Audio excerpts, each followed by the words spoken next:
আল্লাহ তালার কসম লাগে আজকে এই কথাগুলো শুনে দেবেন। আজকে দেখেন সারা বাংলাদেশে কেমন মানুষ নির্যাতন অবহেলায় হইতেছে। আজকে দেখেন এই মুরব্বী লোকটাকে, এই লোকে যে আঘাত করলো, এই লোকটির বাড়ি কোথায় আমি জানি না। আমি যদি জানতাম ওর গালে জুতাটা বাইরাইতে বাইরাইতে ওর গালের চামড়া সহ তুলে ফেলাইতাম।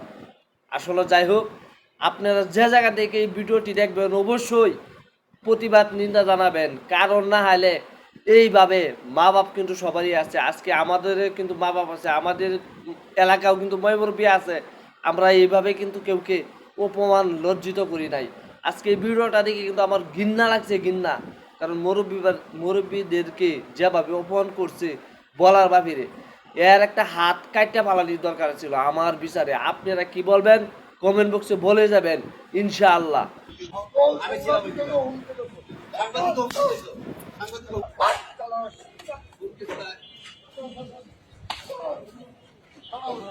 বরগুনা জেলার সাবেক মুক্তিযোদ্ধা কমান্ডার আলহাজ হারুন রশিদকে মারধর করে লাঞ্ছিত করেছেন এক বিএনপি নেতার ছেলে। রবিবার সকাল 11টার দিকে জেলা প্রশাসকের কার্যালয়ের সামনে তাকে মারধরের একটি ভিডিও ভাইরাল হয় সামাজিক যোগাযোগ মাধ্যমে। ভাইরাল 3 মিনিট 42 সেকেন্ডের ভিডিওতে দেখা যায় বরগুনা জেলা মুক্তিযোদ্ধা কমান্ডার আলহাজ হারুন রশিদকে কয়েকটি চড় থাপ্পড় দেন বরগুনা জেলা বিএনপির সাবেক সভাপতি ফারুক মোল্লা ছেলে শাওন মোল্লা। এ সময় এক পথচারী শাওন মোল্লাকে বাধা দিতে গেলে তাকেও ধাক্কা দিয়ে সরিয়ে দেন। এরপর সদর থানার এক পুলিশ সদস্য আলমগীর হোসেন শাওন মোল্লাকে বাধা দিয়ে সরিয়ে দেন।